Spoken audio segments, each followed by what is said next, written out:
Hey guys, welcome to the Anchored Identity Podcast, where your belief is your anchor. And I am so happy today. We have a very, very special guest. Miss Eibby is in the building. You guys know that I just published a new book. It is called Who Am I?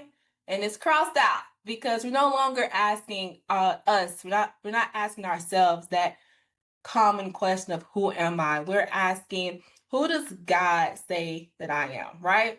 And so, with no further ado, Miss Eibby has an amazing story. I really want to hear it. I really want you to share with us. Have you ever asked yourself that question, who am I? Totally. Yeah. Okay, so hi everyone. Who am I? I definitely have been dealing with that question all my life. Mm, I have so many memories. It's incredible how detailed some of my memories are. And I could be talking to some of my siblings, talking about the same event, the same story, and I'll remember so many specific details that they'll fill in some of the gaps, but they can't believe that I remember that, help them remember. yeah. So when it comes to identity, it's it's such an emotional topic for me. I even when we before we went live and we were praying, I was like, okay, God, I don't want to get like all teary here, but thank you. Thank you. I am so honored to have this opportunity to share, to talk about like little Eibby, Yeah. because that's where identity started for me. So I mean no disrespect, and I'm not trying to bash on my family. That's just the way things were. And some of the things I'm going to say, they are going to be kind of like, oh, they're so mean, Yeah. but they didn't know any better because that's just the way things were. So there, so that's where I'm going to start with little Ab, like maybe before or in between 4 and 5 years old.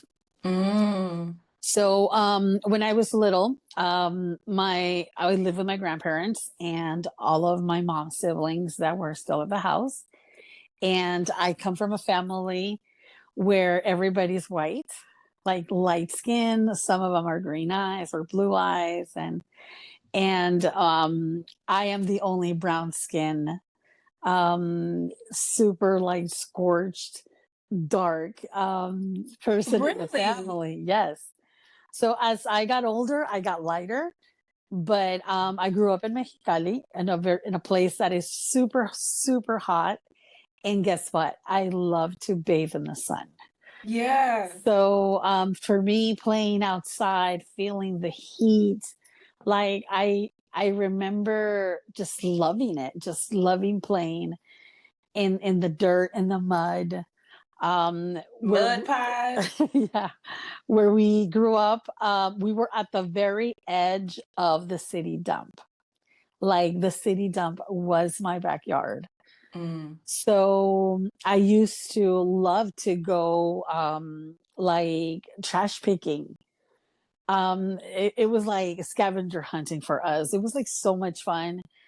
But going back to identity, is it's that I grew up in a place or in a family where my dad wasn't present, and mm, I looked like nobody in the family.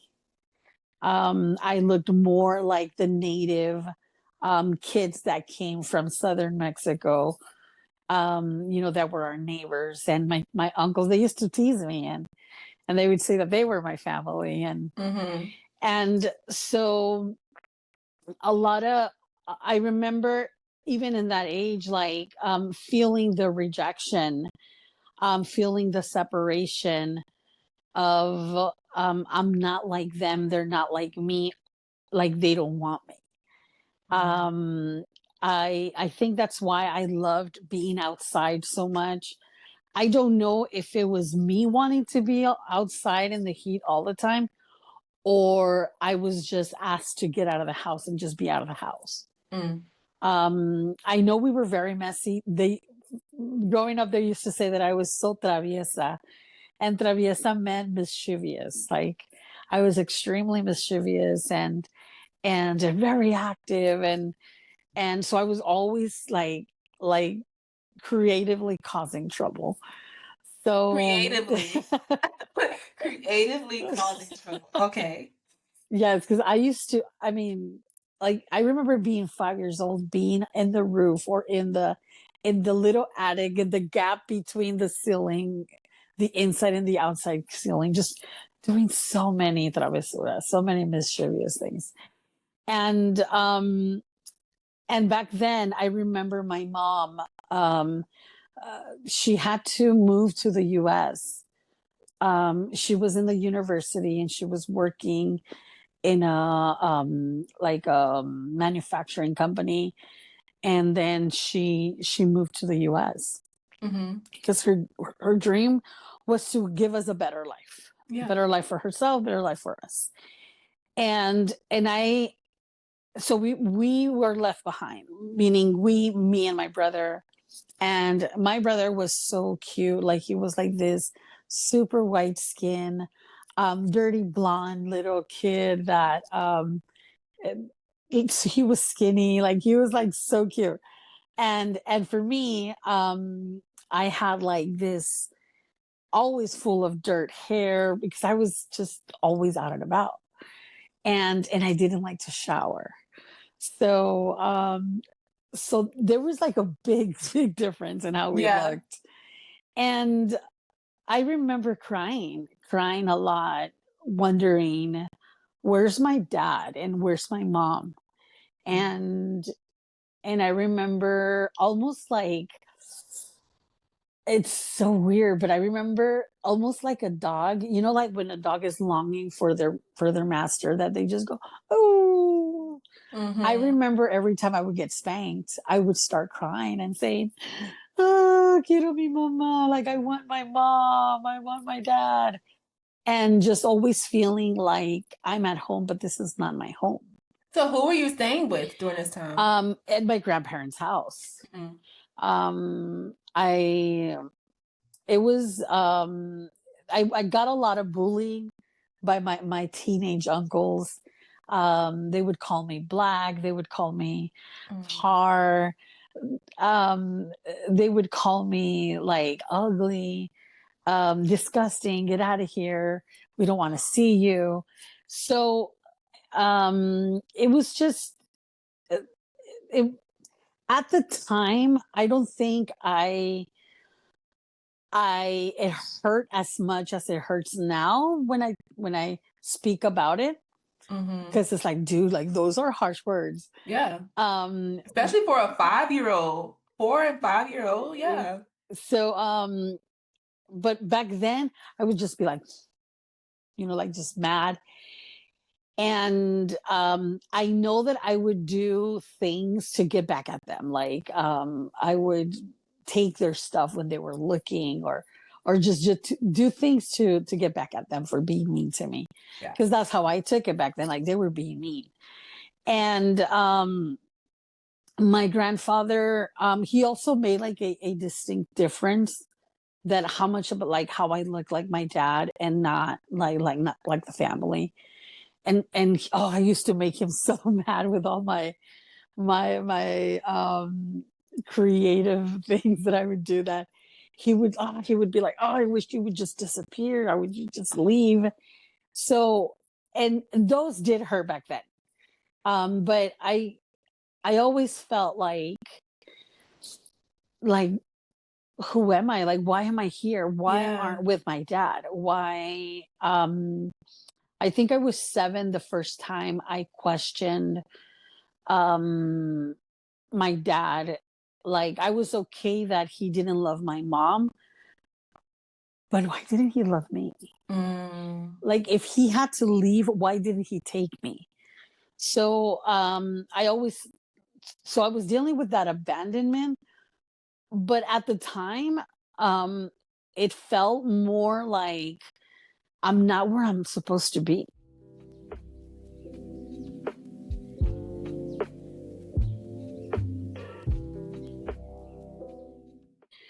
I remember just jumping forward a lot of in between instances, but I remember being 8 years old, and my mom already had five more kids after that. By then, by the time I was 8, she had five more kids. They were all babies, like in diapers, and then I stepped, like, I it's almost like naturally the oldest sister just steps in into helping out, Mhm.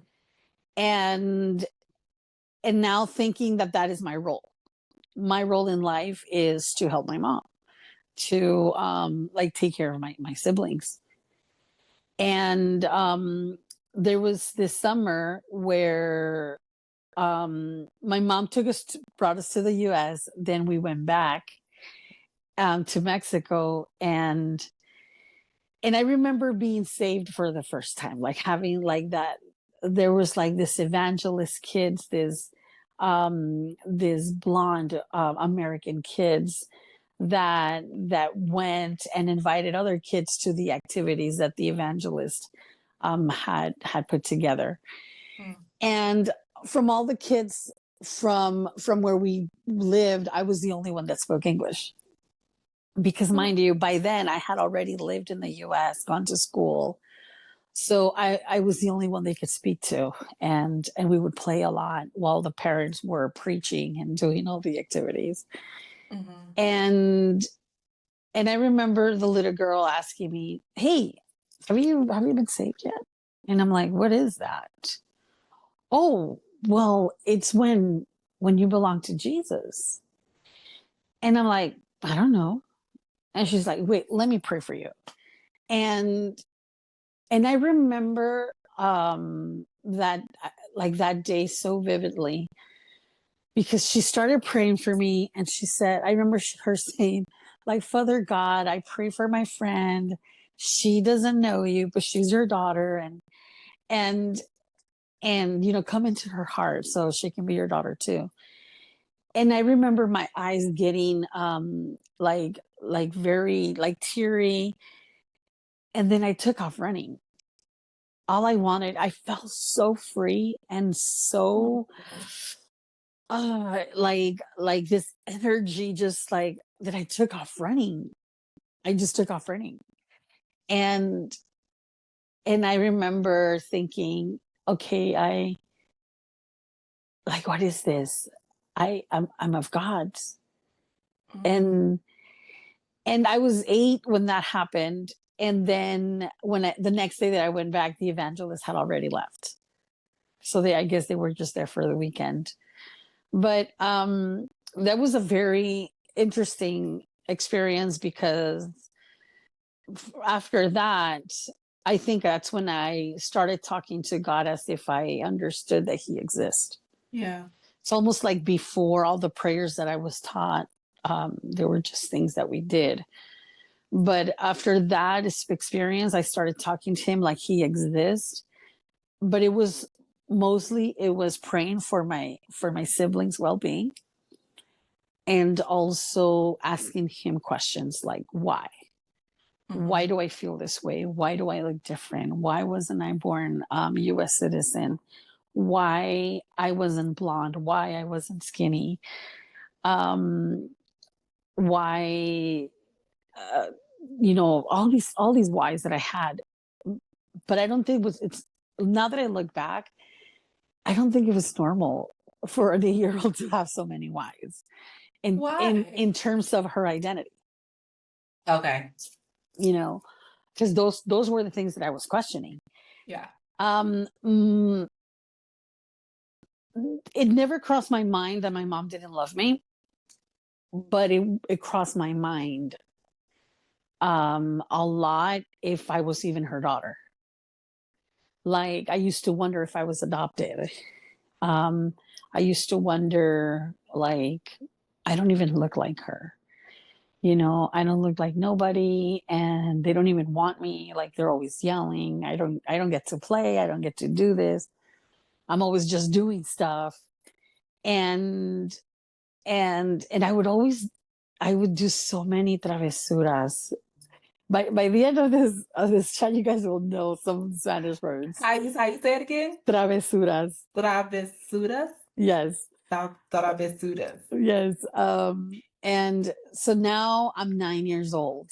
I'm 9 years old. We used to live in Rialto, California, and in a house, and we had a room where there was no furniture and just a closet with a bunch of shoes and a bunch of stuff that belonged to my mom and some suitcases. And in my travesuras, I thought it was funny to put the babies inside of a suitcase. My mom walks in when I'm doing that, or my aunt, and I get yelled at like, "You're trying to suffocate the kids. You're gonna kill the kids." And I got spanked. Then that same day, there was like this. It's like an AC adapter plug Mhm. that I thought it was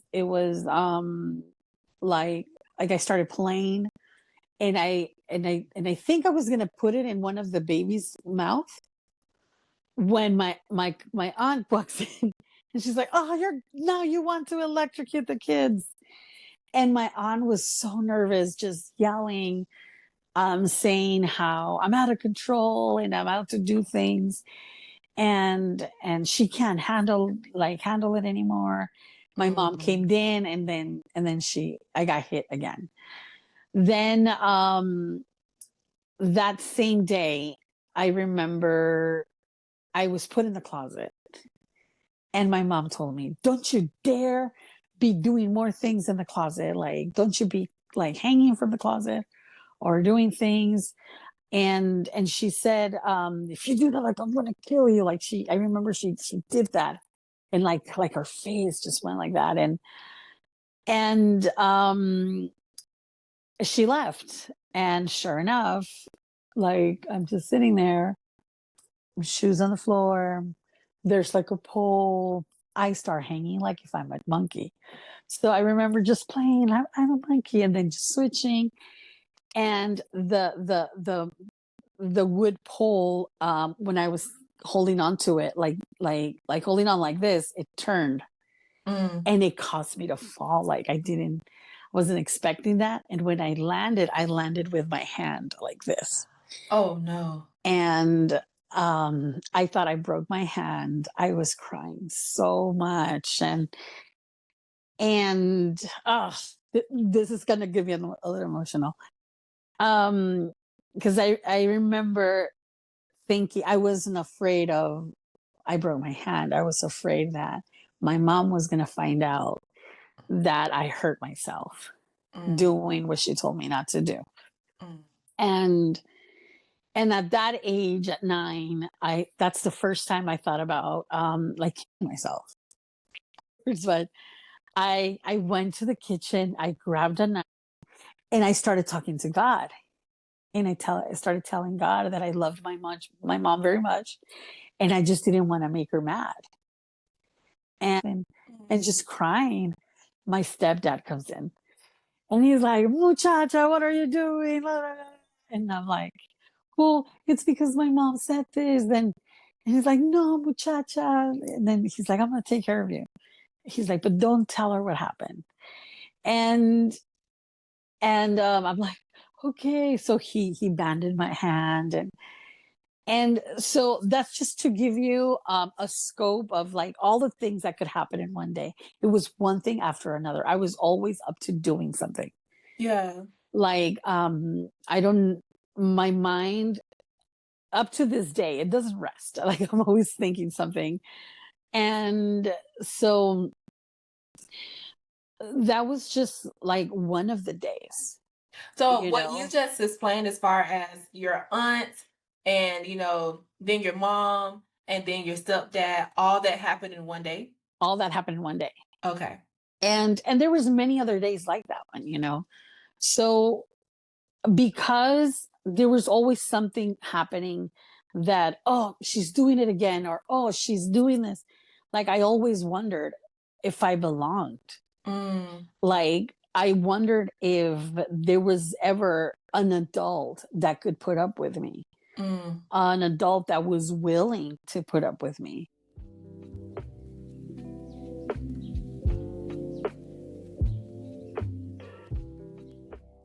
So, as my siblings started to get older, um, uh, you know what? I'm gonna pause right there because I wasn't 9, I was still 8 when all that Okay. happened. But as I got older, I started to see that doing service, helping my siblings, like taking care of them, whenever my mom would say, clean the house or do this, do that, it's almost like as long as I'm busy doing something, I'm not getting in trouble. As long as I'm helping someone, like I'm being liked, I'm being appreciated, I'm being somewhat respected. So I started to develop this thing of I love to serve. I love to serve. And that later on it really affected me. Yeah. Um but my identity became like Abby's so helpful. Abby, I love when she comes because things get done. Mm, Um and I don't think I ever heard, maybe she did, but I don't remember ever my mom telling me, um, you are, you are my daughter. I'm proud of you. Or you are, like, she would tell other people that I was her daughter and mhm, that I was her eldest. And I would hear her tell people that, yeah, she was very proud of me because I was very helpful, mm, but it was never, she's very, very smart, or she's very creative. It was never, she does good in school. Like, it was never nothing like that. It was more of what I can produce in terms of being helpful. yeah. um when I was probably um 9.5 going on 10, I think, I had an episode where I just wanted to. Mm, mm, And this time it was about me not being a good sister, because I wanted it to go out to play. I came from school, I wanted to go out to play, my mom wouldn't let me because I had to wash the dishes, because I had to clean up, and so that the kids would not be in the way, she allowed them to go play. And I mm, remember getting so mad, washing the dishes, and just talking like mad crap about how much I hated my life, how I hated coming home, how I hated not being able to play, how I hated my siblings because they always made a mess and I had to clean up after them. yeah. And and it's almost like complaining about how at that point my if I can say the word, my identity, my worth was all in what I can do. Mhm, And but it was never for me. It was never a self-serving thing. yeah. My self-serving thing was going to school, because only in school I felt safe. I felt myself. I wasn't obligated to take care of nobody. I could play whatever I wanted it to play, and I could read or pay attention to whatever I wanted to. So in So, school, you were able to just be. yeah, yeah. And so I remember washing the dishes and just like anger. I was angry, like, and then I just feel like this hit in the back of my head, and my back. And it was my mom, that she was hitting me for saying all those mean things. And she kicked me out of the house. It's like, oh, you don't want this? Well, then you should just leave. And you're 9? And I'm 9 and I'm crying, like, no, no, no, where am I gonna go? She's like, I don't care, get out, get out. So she pushes me out of the apartment. And I remember taking such a deep breath and thinking, fine, I'm free. And I'm going to school. It was probably like 5 p.m. but Mm-hmm. school was the safest place. Yeah. So I go, and then she's calling me back. My brother goes and gets me, and I don't want to come back because I just want to leave. And so I come back, and then she tells me that she's going to go get food just to finish up. And then we just don't talk about it anymore. We don't talk about what Mm. happened. We don't talk about what I said. We don't talk about that I need to stay, like nothing. It was just like, let's all eat. And and now I'm 12 years old, and there's this man who is 12 years older than me. He's a friend of the family, and he used to date one of my cousins, and he is the very first person that ever told me that I was pretty, that I was smart, that I had a great smile, that my personality was great. I was so much fun. And I just gravitate to this person, and I think I'm in love. Mm. And I'm willing to do whatever it takes to stay with this person. By the time I'm 14, we I get pregnant by him, and I get married. Like legally, we went to Mexico, and my mom signed so that I could Wow. legally be married to this man, because I couldn't just be a married um teenager and a Christian, Mm. because like it, it's like what I had done was a sin, and the only way to make it better, like worst case scenario, let's make it better, just let her married. So And he's 12 years older than you. yes. So I get married, and now, first I was la Eibby.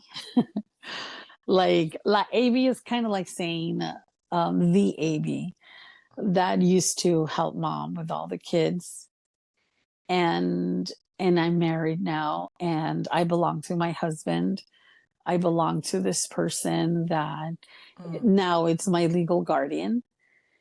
And I'm happy because with him I don't have to take care of like seven other kids. I Mm-hmm. don't have to clean after anybody else. It's just him and I. And and I I don't have to be hearing my mom's yelling. Like, my intention is not to make my mom sound like a horrible person. Yeah. That's just the way things were, you know. And and something that really stuck with me was, we went to church, and people were saying, "Oh, you probably miss her because, she used to help you with everything. She was so helpful to you." And I remember my mom saying something like, "Yeah, she was, but at the end she wasn't that good anyways." And that scarred me, because I was like, dude, I was never worth anything. Mm. I convinced myself that I was never nothing to my mom. I was just not even hired help, you know?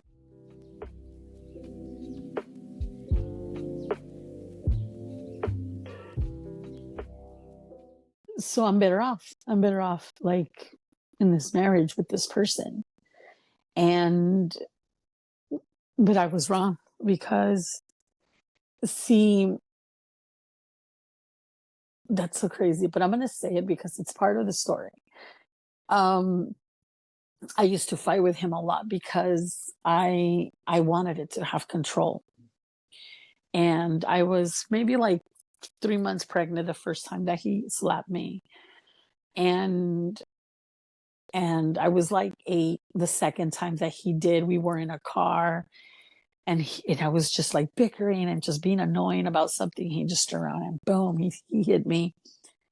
Um but I think I was so crazy, like so out of my mind, trying to navigate being a teenager, unexpected mother, a wife, but still hurting that I left my mom and I left my siblings. Because even though getting married and not sustaining all that work or verbal abuse, whatever, leaving my siblings was the hardest thing. And I remember I used to have lice. I used to have lice, and no matter what I did to clean my hair, I always had lice. Yeah. And I used to not think about it because it's almost like all these bad things were normal. They were just who I was, you know? So being married and wherever we went, I wouldn't talk much to people because I was like, I was like this teenager that, well, I don't like you. I don't even know you. Why should I talk? Yeah. Um, so I was regarded as an arrogant, disrespectful person. So everywhere I went, all I ever did was just start washing dishes Mm. and sit on the sidelines because everybody was adult. They were adults. He was 12 years older than me, and everybody that he hung out with were older people, like older than him. So so now um I slipped into a like this depression that I didn't know. I didn't know Mhm. I was in depression. I didn't know. um I just know that I always wanted it to be asleep. And I think I spend a lot of my life just sleeping things through. Like, yeah, I think I did that. I very much did that. And my children, by the time I was 17 and a half, I had the second child. And I still did not know where I stood, who I was, like what my lot in life was going to be. But now I had two children, and when I turned 18 and a half, um, he bought a house. So now we had our own house. And in that house, I that's when God started to really open up my eyes, Mhm. because around 19, that's when I realized that I married my abuser. Oh. Like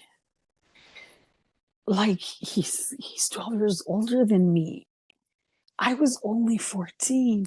So I started to like put those things together, Mhm. and it hit me.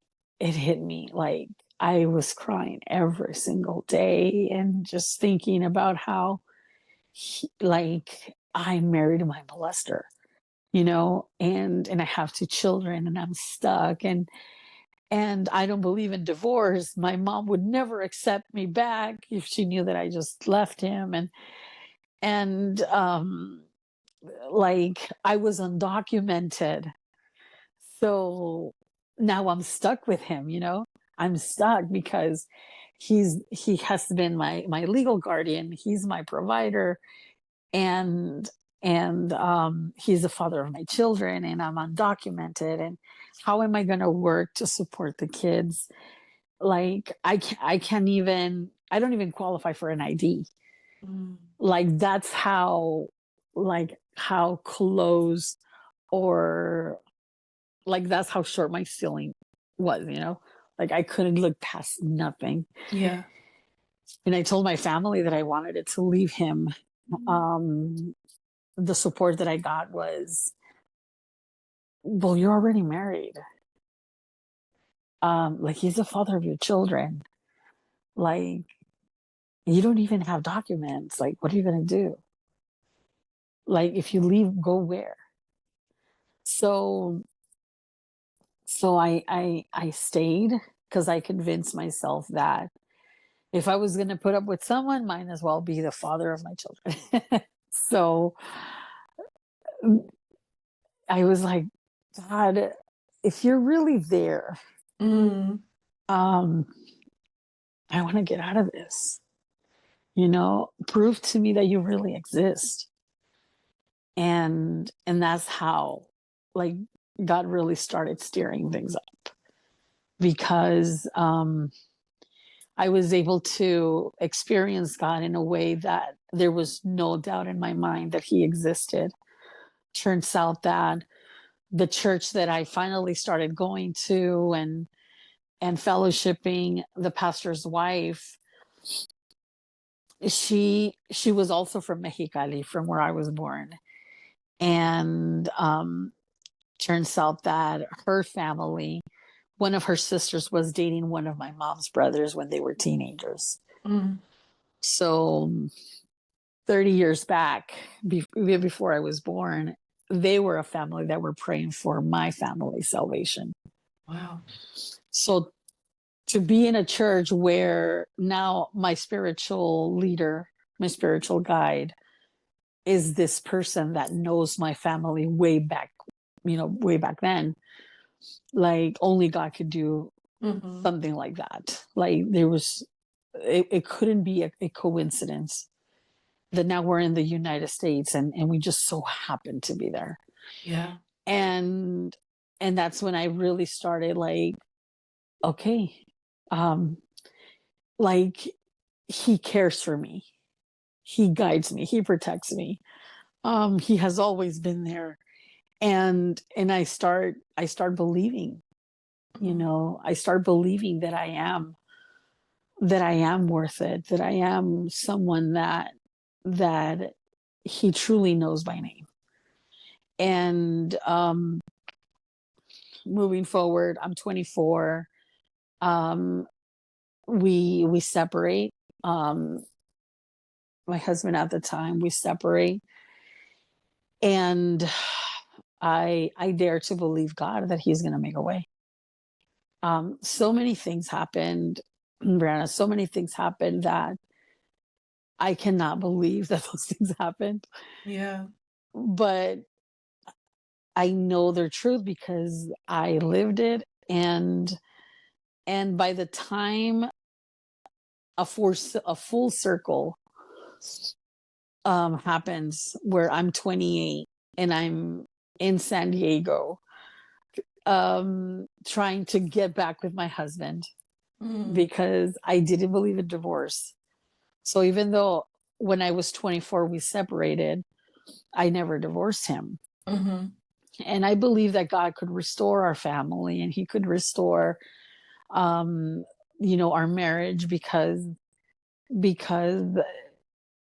that's what God is. Yeah. And so I moved to San Diego expecting that a restoration, a transformation on his part, but it turns out that that's not what happened. Mm. um I know I'm moving forward really fast, but there's too many details to say, in Yeah. between.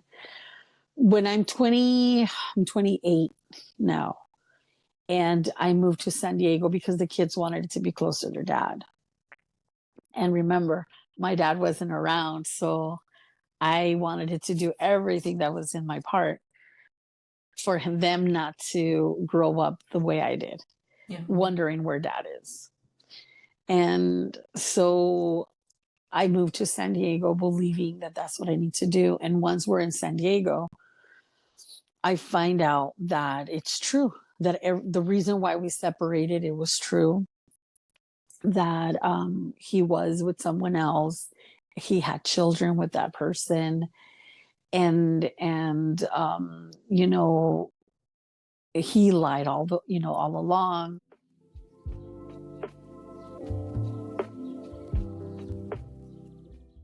Was this during the beginning of your marriage? Like, was it two families?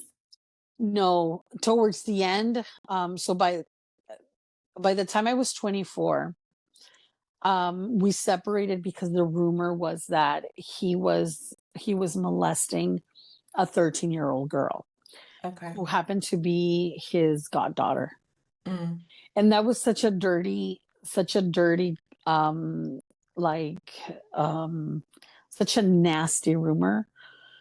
I couldn't ignore it, but there was a part of me that I just could not accept it. Mhm, mhm. I couldn't accept it because that would mean Mm. that he never loved me and he just molested me and now he's molesting someone else. Yeah. So when I was 20, 24, we did fight and we separated. Um, but there was just so much control. Um, I mean, he raised me, Mm. I had chronic codependency with him. You know, he he did he did whatever he wanted it to do and got away with whatever he wanted it to get away with. But when I was 24, I was willing to fight. Like, I don't know how to fight. I don't know where to go. Mm. I'm still undocumented. I just don't know what to do, but I know that I cannot stay this because I cannot accept this. So it's almost like we separated for him to prove to me that it wasn't true. Yeah. It wasn't true, and then I could live with that. I could live that, if it wasn't true, then okay, let's keep moving forward as a family. But if it's true, I don't want nothing to do with it. And so 4 years later, I'm 28. I'm in San Diego. We're close to him, and it turns out that it was true all along. Mm. That same person he was with now, and he had like two kids with this girl.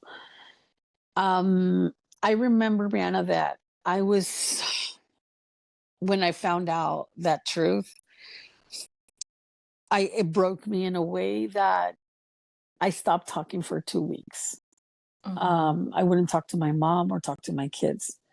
My mom was staying with me at the time, and 2 weeks after, I remember getting off of work, going up the stairs to my apartment, asking God why did He allow for this to happen? Why did He allow me to move to San Diego and to wait for Him and just and to trust that He could restore our marriage?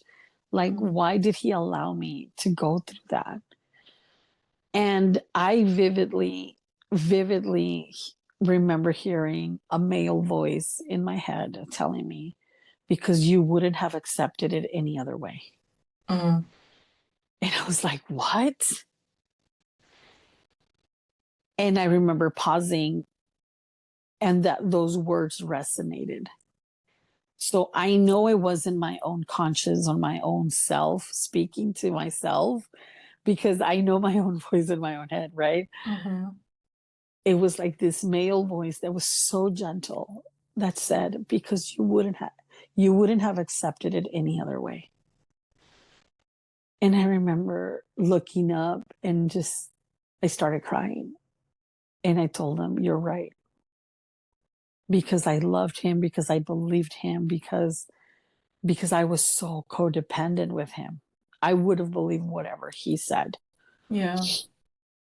Um, and from that day on, that's when I started talking to my kids again and just living a normal life, as normal as it normal could be back then. And that's when I decided that it's time to move on. Mm.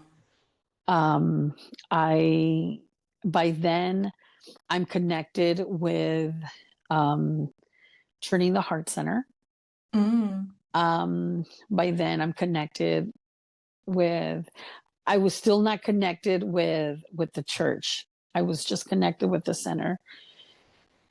I was taking parenting classes. I was just doing a lot of service aside of my work. But then um, I, I can't remember all the details of how it happened, Yeah. but I remember in 2010, um, a Christmas Eve, I remember that's when I went to Cornerstone Church of San Diego for the first time and Mm. sat in a service. And the pastor was preaching about if you are, if your heart is broken in a million pieces, and if you have never accepted Jesus, or if you're a backsliding, you know, backsliding Christian that needs to Yeah. get back, and he's like, I dare you to believe again. Mm. I dare you to believe again. And mind you, I had just heard God's voice. But my heart was so hardened. I believed that it was God's voice, but my heart was so hardened, you know. And he just kept saying, I dare you to give God the pieces of your broken heart, whatever is Mm. left. And I remember going up to do that altar call, and I've been going to Cornerstone ever since. Now Heart Revolution. And my journey up to then, my identity was solely on Eibby, the mom, the hardworking Mm. mom. Everything I did was revolving, taking care of my children.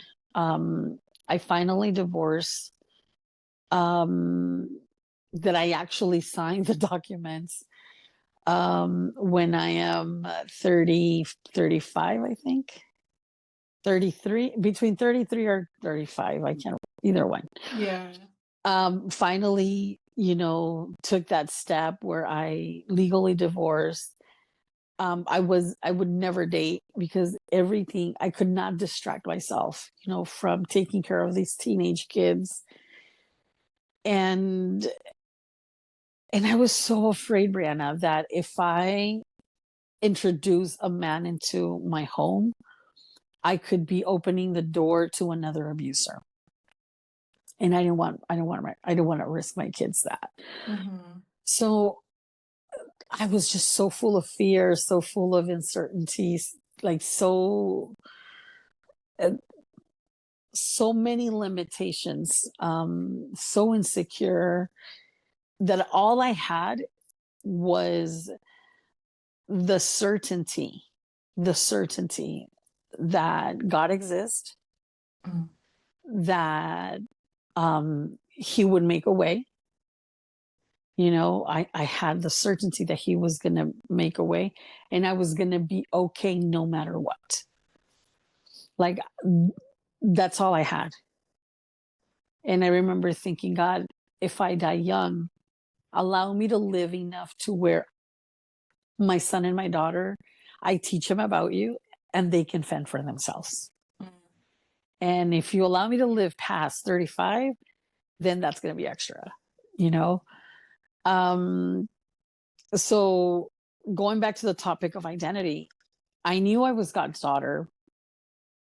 I knew that I was his chosen, because um I couldn't deny that I was pastored by one of the daughters that evangelized my family Mm-hmm. before I was born. Yeah. So I had that certainty.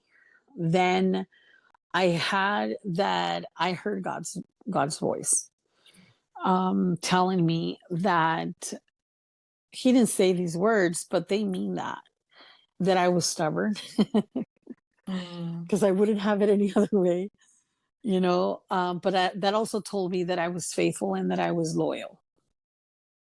Okay. Like when I Mm-hmm. set my mind to something, I was gonna, see it through. So I had those two, and now I knew that I was gonna be okay no matter what, and that my kids were gonna be okay no matter what.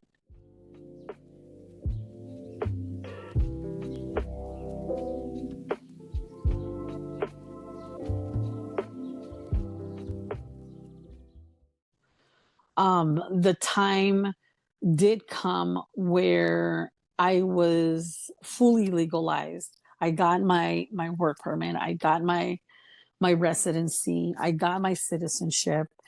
Like like all those things came to pass. Did all those things, did you get all those things through the Turning the Heart Center? It started with Turning the Heart Center Yeah. because back then there was a legal aid Mm-hmm. um working, like volunteering at the center, Yeah. and she's helped me with beginning the process of my divorce, and she helped me with domestic violence classes. Mm. So that gave me so much courage to do things, that I just didn't know. So what made you say, okay, I'm ready to sign this paper, this divorce decree? I'm ready to sign it.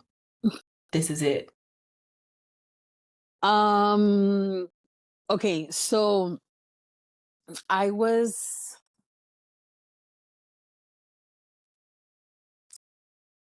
I got fired from the job that I had, because I had a working permit, and that working permit expired, Mm-hmm. and I had no way of renewing it. And I stayed working. And when the office was like, "Hey, we need a renewed permit," um I wasn't able to produce it, so I was let go. And when I got let go, I used up all my credit cards, all my savings, to the point where I ended up like homeless because I could no longer afford our apartment and live where I was living. So it wasn't until I was homeless, my kid's dad comes back into the picture, and he's like, "Well, let me claim you again, because we are like legally married still. Yeah. Let me claim you again, and we'll renew the working permit, and then we'll follow through with everything."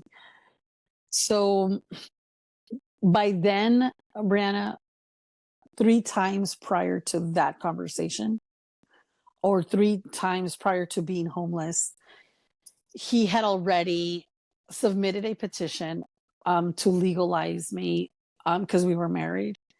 And when it was time to go to court or before a judge, and basically sign and do all the declarations of yeah, we're married, we're together, he would disappear, and my case would shut down and get closed and then denied. So um so in a way, he was manipulating me, and he was holding me hostage, Yeah. like the carrot, in front of the horse. As long as I'm trying to get that, I would stay with him, or I would not stay with him, but Yeah. I Yeah. I would stay married. That's the word. I would stay married. So I don't know what benefit he got, um, aside of him getting the tax refund money every year. I don't know what other benefit he would get from us staying married. But that those 3 things did happen, where like he would submit the petition, and then it would get denied or closed because there was no follow through. Mm-hmm. And so now I'm in a place where I'm homeless with my 2 teenage kids, and he throws at me the, "Well, let me submit, you know to help you." And that's when I was like, "No." Mm. I went to Catholic Charities, and I talked to the nun that was in charge of the agency, and I told her my story, and she looked at me with so much compassion and so much, I could tell that she felt sorry for me. And she said, "Mija, do you drink?" And I said, "No." "Do you date?" And I said, "No." "So do you use drugs?" No." She's like, "Mija, if he submits a petition and he does the same thing to you again, immigration could deny you for life, because it's already been 3 times. Like, there's so many people that want this, and they're not wasting immigration's time. It seems to me that he's only using you, and if you get denied one more time because you don't show up, they can deny you for life. And Wow. now you can never be legalized. So you don't drink, you don't smoke, you don't go out partying. Continue to be the good citizen that you are, and God will make a way. Mm. And she's like, and I can't tell you to divorce him, but I can tell you don't trust him. And I said, okay, thank you so much. And I left. It was like this orientation that I went to. And that's what made me decide that I was in this place of desperation. But through this beautiful, kind lady, like this elder lady, that she basically opened my eyes Yeah. of, he's only using you. This could happen, and this much worse thing could happen. Just continue to wait on God. And that's when I started thinking, if he does anything wrong, I'm liable because we're married. Wow. Because that question came up too. What does he do for a living? Does he do anything illegal? Like what kind of person? Because what kind of person does this to begin with? Mm-hmm. And she told me, are you sure he's not doing anything like illegally? Because you are liable. Like, you guys are married. And I'm like, oh, that's so true. I didn't think of that. So the deciding moment, or what gave me that push, was that conversation. Yeah. Um, Otherwise, I probably would still be married to him, to be honest. I cried so much, and I held on to the papers for a good 3 months Mm-hmm. before actually putting my signature and handing over the documents so he can be served. Um, it was long.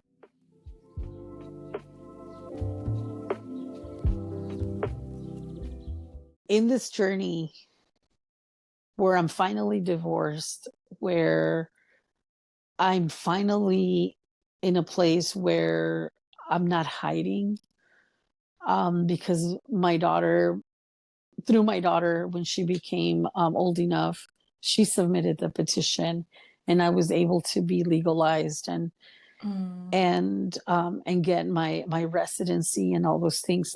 It's like God was faithful. You know, I remember I had my green card, and I was afraid to go to Tijuana, because what if I can't come back? Mm-hmm. So it's almost like being in hiding um was part of who I am. Yeah. From Being a kid to your adulthood until, yeah, I can see that pattern. Yeah, so being like this timid, I don't want to cause a scene. I don't want to make anybody uncomfortable. I don't want to I'm not so sure I want people to know me. You know, I spoke to Lexi maybe about 2 months ago, and I told her, Lexi, I can't believe that I've known you, for so long, because since 2010 I have been going to the same church. Mm-hmm. And this is almost like the second or the third conversation I ever have with you. But before, I was so afraid. Like, if we were in a church setting, something was going on, and pastor and his kids would come in, as they are walking in, I'm walking out. Like, I would always scatter, go somewhere else. Um, it's like I did not want to be seen. I was afraid to be seen. I didn't want people to see, because I used to think that my brokenness was so transparent. Mm. And I didn't want people to look at me in the eye and know how broken and how sad and how desolate I really was. Mhm. It's like I wanted it to be serving in the church because I had nothing else to do. I wanted it to serve. Might as well keep yourself busy, right? Mm. But it wasn't coming from a place of I'm whole, I want to give back. Yeah. So I didn't want people to see that I was there because I have nothing else to do or nothing better to do. Does that make sense? It makes a lot of sense. Yeah. And so I always stayed like in the sidelines, doing behind the scenes things. Um, and then I think once I started understanding what being a daughter is, Mm. um, it wasn't until I started until our church became like a grace-based church. Okay. When the message, the main message was grace. Yeah. It wasn't until then. Okay. So So that grace message was not always the message. Well, the message was there, okay. but I couldn't put it together. Okay. And so when Pastor TJ started like doing this series about grace, what grace is and what grace is not. Was that recent or Recent. I'm talking about 3 years, maybe 4 years back. okay. Because that has been his message since forever. Yeah, yeah. But 4 years back, okay, you know how COVID happened? Mhm. Everything shut down. There was a sort of reset. Yep. And when Pastor TJ became the pastor and he started making the decisions in terms of what message is going to be preached and how it's going to be preached, that's when the shift happened for me. Okay. Because um before then I don't remember putting it together. All I knew was that he's real, he's faithful, he's always been there. But I don't understand how to love him back. I know how to Mm, worship, mm. I know how to serve, but I don't know how to receive that love or what to do with that love. Wow. And through the grace messages, I started to understand that. And then I went into this conflict of, okay, I know I am your daughter, but what does it mean to be a daughter? Mhm. I don't have a reference. I don't remember ever receiving a fatherly or a motherly hug where I felt safe. Mm. So, what does it mean? Like, intellectually, I get it. I Yeah, yeah, yeah. understand. I can explain it. I can preach it, you know? But how do I connect what I know Mhm. with my heart or my soul? Because my soul doesn't know it. My mind does. My spirit does. I can feel it in my spirit. I can feel his presence. I can feel his comfort. I can feel his anointing. Like, the hair in my skin can react to his presence. But my soul does not connect with that love or with that, like with those feelings or emotions of it. So I'm So hearing I'm hearing because your soul is your mind, your will, you know? So it's like, I feel it, but now how do I live it?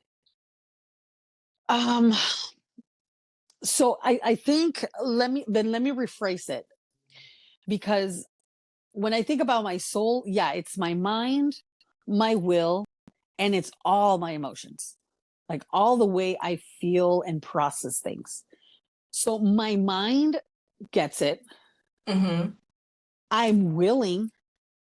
I'm willing to follow. I'm willing to believe, but emotionally, um, or at a heart level, like a feelings level, I'm not connecting.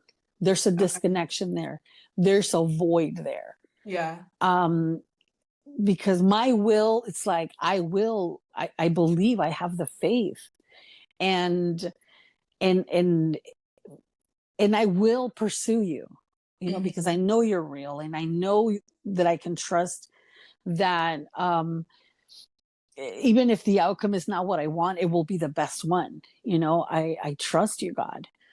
And in my mind, I've read the Bible, like I know, I've heard your voice, but my feelings and my emotions are numb when it comes to expressing the love or receiving the love. Mm-hmm. It's almost like a part of my heart was seared to not feel that love, that warmth. You know when when you're in love, I got you. I didn't know what it felt to be in love with God, or wait, just to be in awe at Mm. knowing that he's in love with me. That didn't fulfill anything in me. I had no point of reference Yeah. of what it felt to be loved by the Father, or what it felt to be an honoring daughter. Because I believe I was an obedient daughter Mm-hmm. in whatever I could, but was it obedience or was it fear? Ooh, that's a good one. You know? Yeah. So I didn't know the difference. I couldn't. So um I go through these things where, God, I love my children so much that if they didn't love me, my love for them is enough to fulfill me. Mm. If my son would say, I don't want nothing to do with you, it would break me, but it would not cause me to stop loving him. And the same with my daughter. Yeah. And so I would have these conversations with God, and I would tell them, God, I know that I love you. Um, and I know that you love me, but I don't feel a connection to where knowing that you love me, it's enough fulfillment. I don't get it, God. I don't get it. Yeah. And I pursued that. I pursued that for years. When I say years, I'm talking about 3 years, not 20 years. Okay. That I actively pursued it. Okay. It I I went to all the conference I could. I went to the encounters that I could. I would have conversations with amazing people like yourself and others, trying to pursue that connection, that heart connection with God. And and I had all this bank of knowledge Mm. and testimonies and experiences of his demonstration of love, or his confirmation of love, but I still could not connect with it. And I I don't know if we're getting ready to close, but I would love to close on this, because I think ultimately this is where God landed me, Yeah. where sometimes I can be distant with the way I love him, but the way I've loved him, it feels so natural now. So If it what got you to that? Like what closed that gap for you? Okay, so what closed the gap, um, when I went to Freedom Academy, level 1, Mm-hmm. we did this exercise about prayer, because there's different types of prayer, right? And one of them is allowing, like, hearing the Holy Spirit. Mm-hmm. Hearing the Holy Spirit, like, what does the Holy Spirit tell you? And we did this exercise where these beautiful 3 songs, and the Holy Spirit never spoke to me. Mm. And I was supposed to write a letter from God to me that started with "Dear daughter." Yeah. And I'm sorry, Freedom Academy, if I'm speaking things I'm not supposed Oh, to. I know. But I the call, the exercise ended, and I never connected to the Holy Spirit in that specific moment. And then I thought about calling my mom. And I was like, am I gonna call my mom if she like, we only have like 3 minutes. 3 minutes is not enough to talk to my mom right now. I'm just gonna text her. So I don't have it in front of me to read it word by word, but I start telling my mom, hey mom, how are you? I just wanted to text you to tell you that I love you. And I start saying, I love you so much that I wish I could just look at you all the time, that I could just be in your presence, because just being in front of you, hearing you breathe, fills me with so much joy. I love you so much that I admire, like, every single detail about your face, your wrinkles, the faces that you make when you speak, your tone of voice, the way you laugh. I love you so much that I wish I could just touch your soft skin. Like I wish I would have been there when you were a baby to touch your soft skin. I just love you so much, mom. And then by then I couldn't keep typing because I'm crying so much of how much love I'm feeling for this woman. And then I had to pause, and I'm bawling tears, and I feel the Holy Spirit telling me. And I start typing again, and I said, mom, as I am typing this, I feel the Holy Spirit speaking to me, telling me that just the way I can love you is the way he loves me. That the only reason I'm able to love like this is because he loves through me. And I finally get it, mom. God bless you. And then she just replies that she loves me too. And I'm sitting straight up, and I just drop. Uh, and I feel my ears getting full of tears. And I'm like, God, I finally get it. And wow, you freaking love me so much. Like, you're ridiculous how much you love me. That is, like, you exaggerate. You are extra. You extra love me. And I feel it. I finally feel it. I finally understand that my essence and my bare presence is enough. That every time that I inhale and exhale, you are loving every single second of it. And for the first time, I get to love me back that way. Because you love me. And I feel it and I know it. And every single strand of my hair, the word says that you know them. You know every single one. And today I get to love every single strand, every single, I don't know, weird mark in my face. I don't know if you can see all my freckles and and just all these things that used to be so flawed and make me feel so ugly and deserving. But now, dude, I freaking love every single one.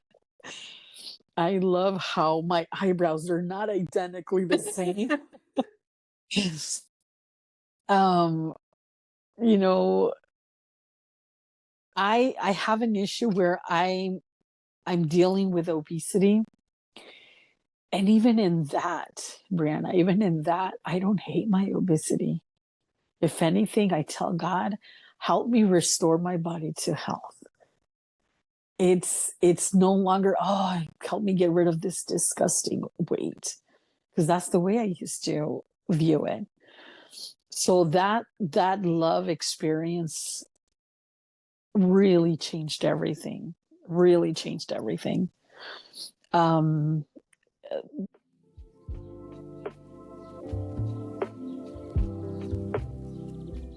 the relationship with my husband did not get better in this sense. Um, I didn't know that I had fallen into a pattern of codependency with him, and I fed into his codependency. But learning that love um, definitely has broken that codependency. So things are not better in the sense of we're still trying to um, figure out, what it is to love each other and honor each other in a way where codependency is not the glue that keeps us together. And that is so beautiful. That is so beautiful because it's only a matter of time. It's only a matter of time where um all these things or all these relationships in my life, they're only going to be better because they're not just out of compassion or out of familiarity or out of uh, I don't know, like that family obligation. Mhm. It's They come from a genuine godly love, Yeah. and I know what I feel, and I cannot make the other person feel what I'm feeling, Mhm. but I am so willing to share my journey so they can embark on their journey to being able to be in that place where they can have that conversation with God and realize this whole time you're able to love because he loves through you. Yeah. And that's the way I am. With my mom, she was in the hospital recently, and I remember hugging her and just loving her so much. And she asked me for forgiveness. Mhm. She's like, I can never stop asking for forgiveness. And I said, Mom, I think it's time you should. I think it's time that you stop asking for forgiveness because there's already nothing to forgive. Whatever mistakes you did, um, I'm not saying that it's okay. Yeah. What I'm saying that whatever wrong you did, like God already redeemed it, Mhm. you know. And for the first time, my mom's laying on the hospital bed, and I'm hugging her, and I said, "Mom, I'm not afraid. I'm hugging you. I'm not afraid. I'm not afraid of your love. I'm not afraid that your love is going to hurt me." And and I didn't think that was possible, but here I am, you know. So my identity as a daughter, um, I think it was a long journey that it's not that it wasn't there. I think it was always there. Mhm. But the pain or the trauma of everything that happened was always weighing so heavy that didn't allow my heart and my soul to prioritize that connection Mhm. until, until in that day in Freedom Academy, where I just sat back and started texting. Yeah. And and do you think the message you were sending, I'm understanding the message you were sending, that was your message, you know? uh, I I truly believe I was texting it, but it was God texting it to me. Yeah. Yes, I do believe that. You know,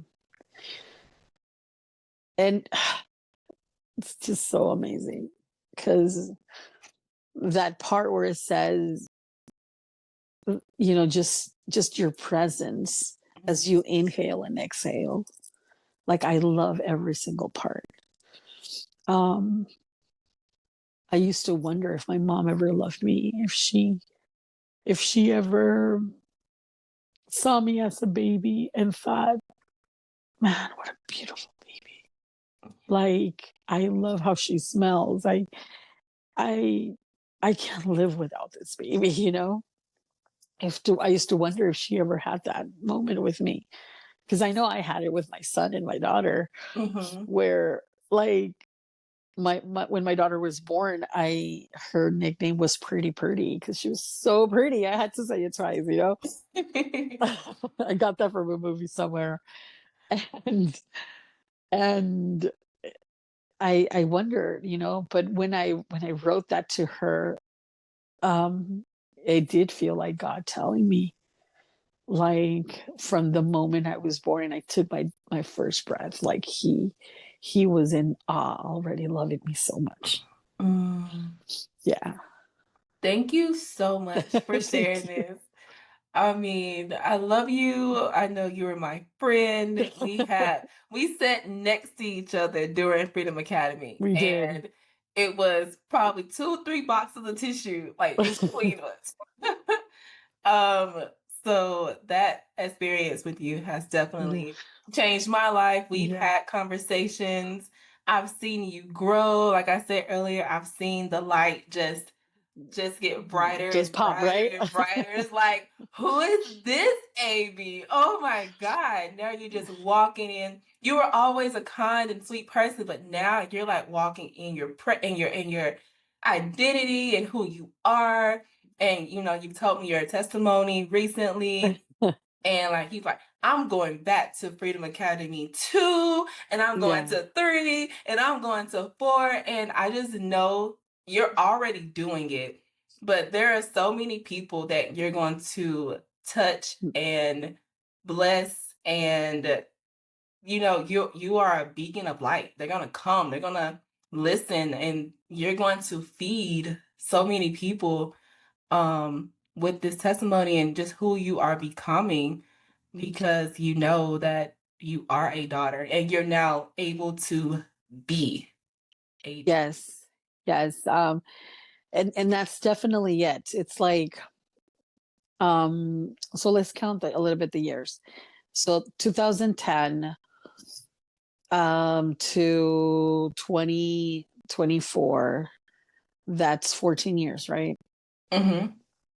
So just thinking about going to the same church for years, Mm, um always in the back of my mind questioning if I'm going to be in somebody's way, if I'm if like never having the comfort of this is my house, mm, always feeling like I'm probably taking someone else's space, um like all that doubt and all that uncertainty. And 2024 to 2025, um walking in knowing that every single step that I belong, mm, knowing that every single step this is my house, knowing every single step that it's a blessing, knowing that every single person that I encounter is a divine encounter, because if I don't see them, they're going to see me, and God will cause us to have a conversation. That's how I walk now, mm, so that even on my worst day, even on my worst day, I was having a horrible day last Sunday, and I went to church, and I told Kat, I need to talk to you. And she's like, oh, we can do this. I'll stand here, you know. Um, it's like knowing that I can go home, you know, my church home, and I will find the right person. And God will speak to me through that person. And the level of comfort of knowing that something is being ignited as we are speaking, it's something I wondered if it was real before, Mm. but now there's like a certainty that, like, as Kat was speaking to me, and as I was receiving what she was saying when we were praying together, like, it wasn't, I wonder if something is being ignited or if God's going to do something. It was more, oh, I can't wait to see what God's cooking on the other end. Oh. You know? And when I came home, like, I saw it. I saw it. So I, I don't think I'm outrageous in thinking I want to see like supernatural manifestations. No, No. I don't think that way. I'm not that type of believer. But if I were, um, I think, or if I'm going to become, like, I think I'm already experiencing that right now, just in that level of um certainty. I don't know how else, I don't know what other word will fit. Yeah. It's like a, I don't want to call it weird assurance, but it's a holy assurance, Mm-hmm. you know? Um and I'm gonna drop it right there. Okay. I'm gonna drop it right there because I know much more is gonna come, Yeah. but I'm gonna leave it right there because it's a holy assurance. Holy assurance. Hey, When that's your new word, girl. Holy assurance. when you finally discover your identity as a daughter. Mm, I love it. I love it. Thank you for Yeah. coming on the show. Thank you for Thank being you. so vulnerable and opening up. And I'm gonna use that. Holy assurance. Holy assurance. I love that. Yeah. Yes, thank Okay. you. You're welcome. You're Of welcome. course, you Oh, are always welcome to come back. And thank you guys for tuning in. Thank you. And until next time, guys, you guys go back, read your word, embrace where you're at right now. Yeah, ask Holy Spirit to guide you through this time. And until next time, you guys have a really good day. Bye. bye.